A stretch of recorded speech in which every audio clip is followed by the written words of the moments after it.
Hey everyone, welcome to another great episode of the Smooth Business Growth Podcast, where we share 15 minutes of fast-paced, pure marketing strategies proven to move the needle in your business. I'm your host and Captain Lyndsay Phillips.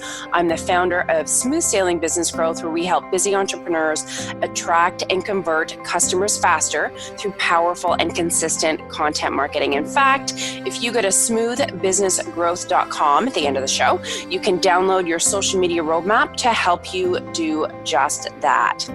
So folks, we know that Facebook advertising is key in building a business to extend our reach and grow our audience and our e-list. But so many business owners get frustrated with the amount of money spent, the potential reach, and of course, attracting their ideal client, which is key, right? So this is why I had to have social advertising expert and CEO of Divine Social, Traci Reuter, on my show. We're going to chat about how to get in front of the right people at the right time. So let's set sail.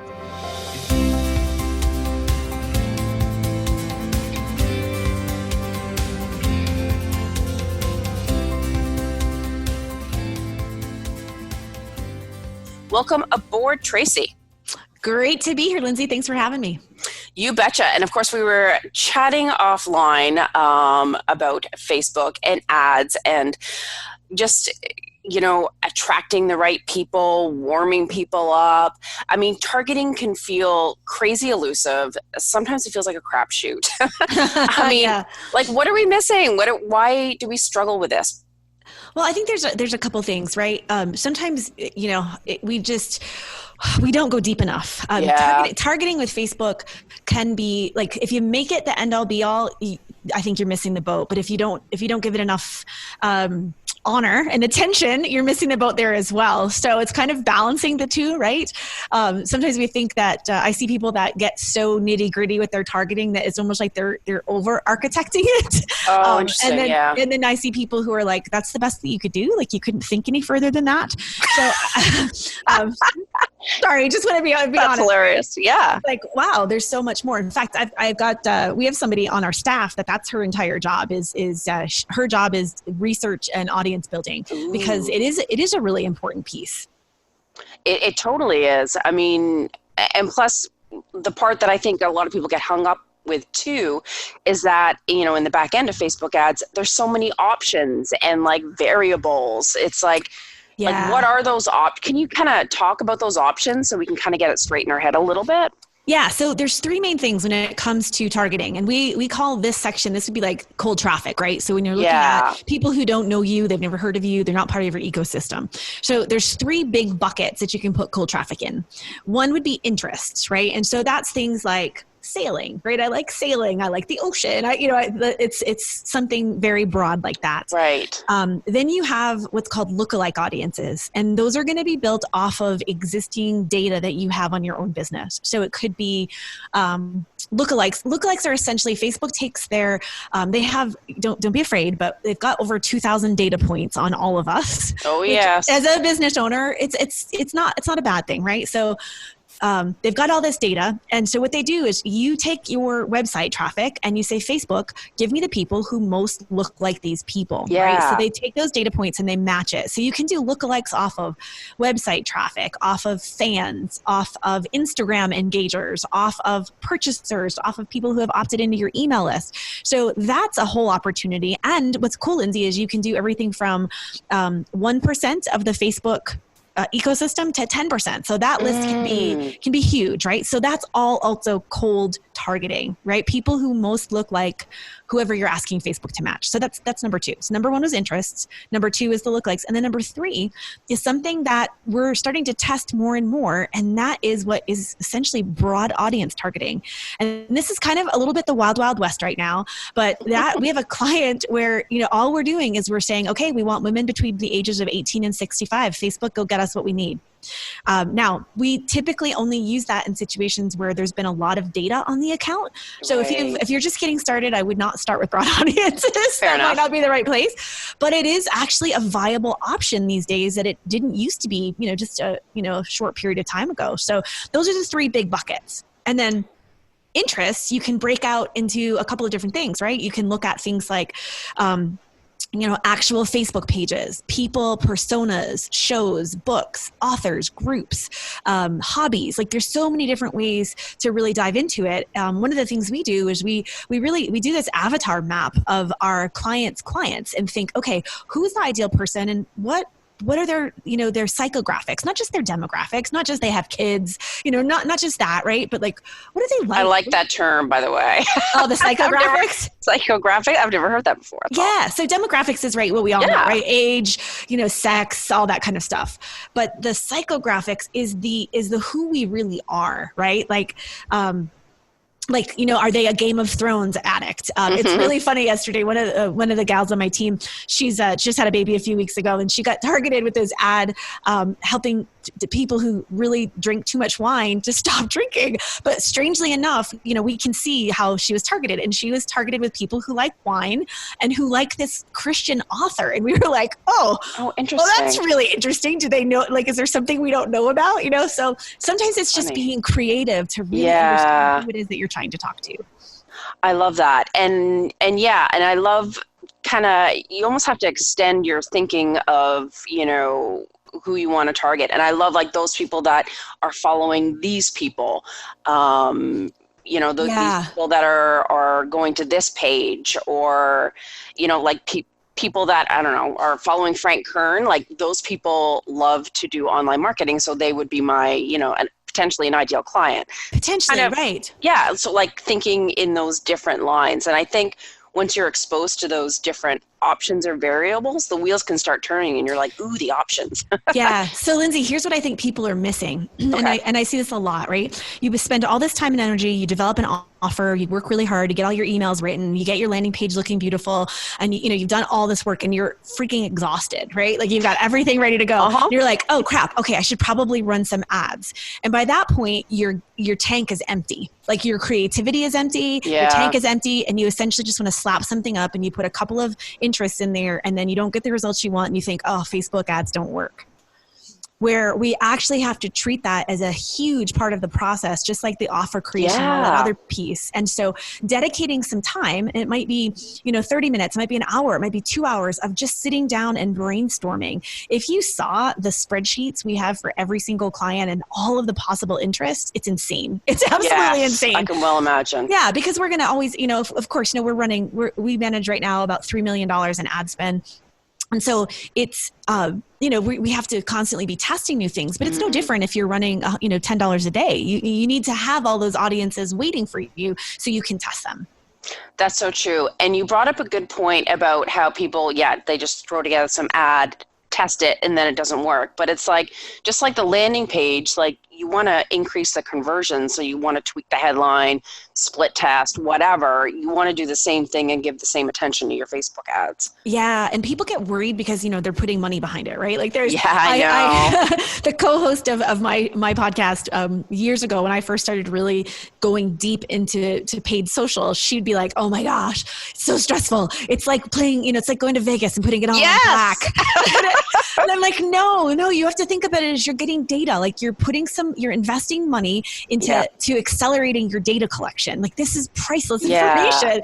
And so that's why she builds funnels, and that's why I do paid social, because we saw it differently.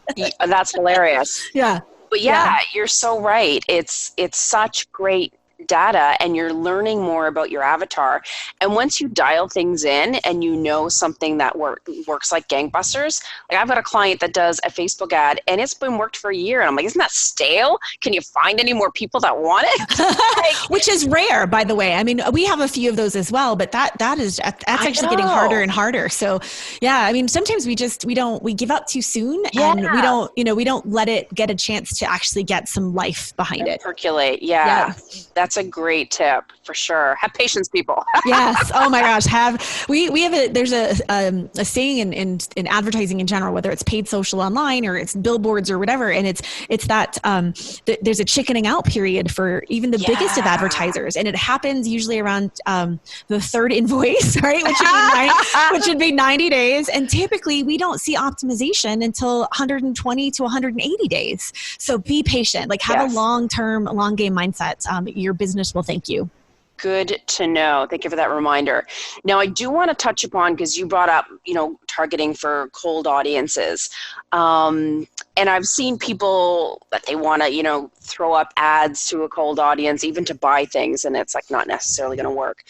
And how do you warm up a cold audience so that they like you and want to sign up? Yeah. So this is absolutely huge. And we've been developing some IP for a while now. I call it the 3 pillars to successful social ads. And the 3 components are, the 3 pillars basically are audience building, engagement, and conversions. And it's the intersection of those 3 that's truly the sweet spot. And so this is something that as paid social changes going into 2020 and beyond, it's a social platform. This isn't Google, right? This isn't search.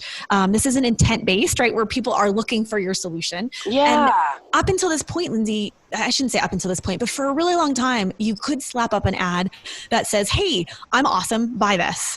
And it would work sometimes, and that's changing. Like that, people are just not down with that anymore. And so we've been seeing this trend for a while now. And so we really focus on helping our clients build out those 3 pillars in a, we all know sales funnels, right? We've got our landing page and our thank you page, we've got all those things, but you need to have an advertising funnel. Mm-hmm. And I'm going to give you a down and dirty way to do this. If you're new or you're small, and this works regardless of the size of your business. What we do is we rely heavily with our clients on video. Video is consumed like crazy. Little tip for you, make sure it's mobile optimized, because more and more of the traffic is mobile, to the point now where I'm starting to not even run stuff on the desktop for some of our big clients, because I did an analysis the other day, and out of our biggest client last year with about $1 million spent on ads, 92% of all of their purchases came from mobile. Wow, that's a big stat. The big stat, right? So it was like, why are we spending any money on desktop Seriously. if they're not even buying, So make sure, if you're going to do this, make sure you have a mobile optimized video, right? So a one by one is ideal because it works on all the different Facebook platforms. And then what you want to do is think about, oh my gosh, it's such an oldie but a goodie, but Stephen Covey's 7 Habits of Highly Effective People. If you've never read it, put it in your library. It's a good book. But one of the principles, one of the habits is starting with the end in mind. So the end is, what do you want your prospect to do? You want them to buy from you? You want a strategy call? Like, what is it? Like, what's that ultimate end goal? Once you figure out what that is, then stop and ask yourself, all right, what information, what do they need to know?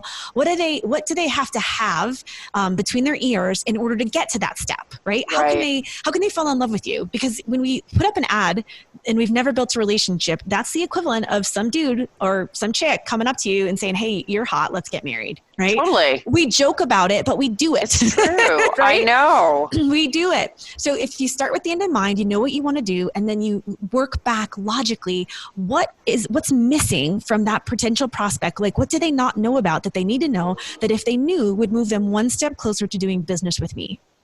And then what you do is you create an amazing video around that topic, around that information. You don't make it about you. You don't make it how amazing you are. You make it about how you help them. You make it about that person. And then essentially what you do is you use that video to test all the audiences that you did research on. And you put that into the newsfeed and you start running that ad and you start letting it get some traction and you start seeing who's responding and who isn't. And in the meantime, Lyndsay, you have this beautiful thing called a video view audience. You're able to build an invisible audience of all the people who watch that video who are now warmed up and in your ecosystem, and then you can decide what to do with them next. Sometimes it is making an offer next. Sometimes it's another piece of information that they need to get one step closer.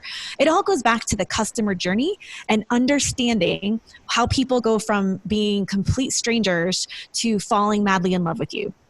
Now, one of the biggest things that we're seeing that I think is going to set businesses apart in 2020 and beyond, okay, is the people who can build the biggest lukewarm audience are the ones that are going to win, right? So you remember how we used to say the people with the biggest lists, like, he has the biggest list. All right, well, scratch that. The biggest, what I call lukewarm audience, these are people who have been introduced to your ecosystem. They might not be traditional warm traffic, but maybe they've consumed a video, they've clicked through to a blog post. If you can literally mushroom out that audience size, you are going to fast track your business because you are starting to build a know, like, and trust factor that will make your conversion soar. Love it.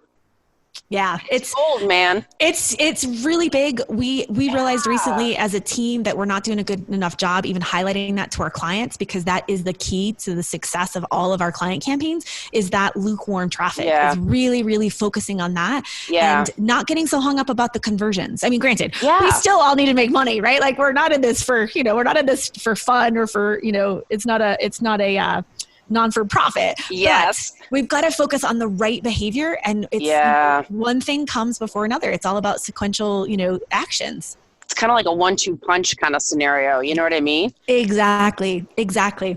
Our biggest client, we've been working with them to scale them. And I remember thinking like, gosh, why are these people spending so much of their budget on building audiences? And I was so dumb, it's so dumb. And, here they are, smart as a fox. And I'm over here thinking that I'm the brilliant one.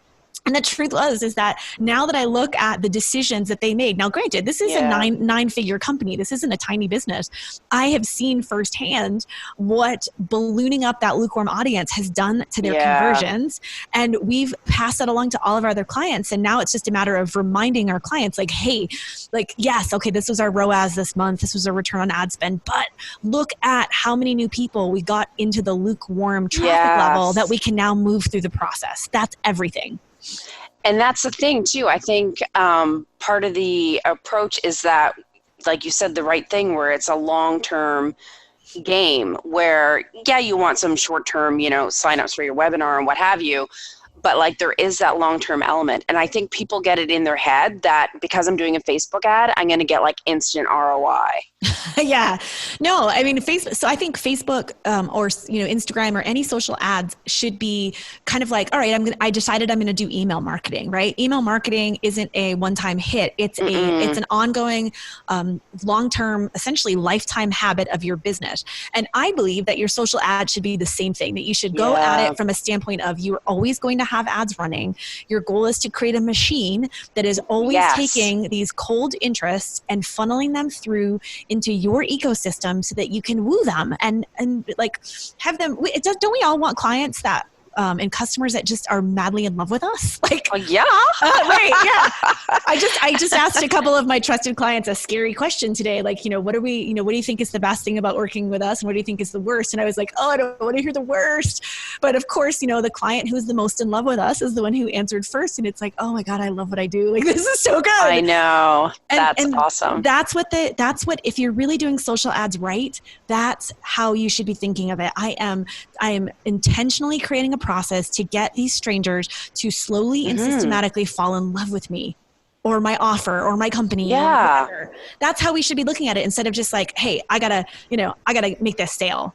And if we could kind of shift our thinking, I think it would change the kinds of ads we see in the newsfeed. It would just be a better experience for everybody.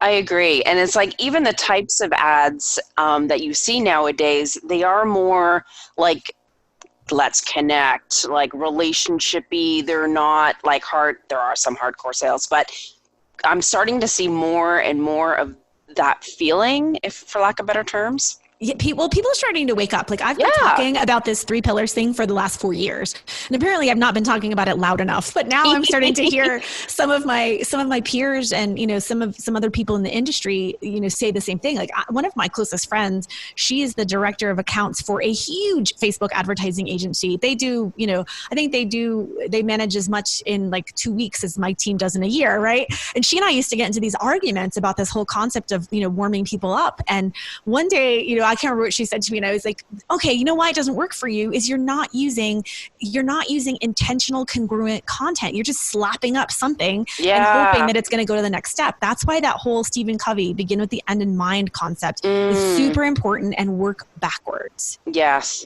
I love that. Man, you have packed a lot in the past 15 minutes, girl.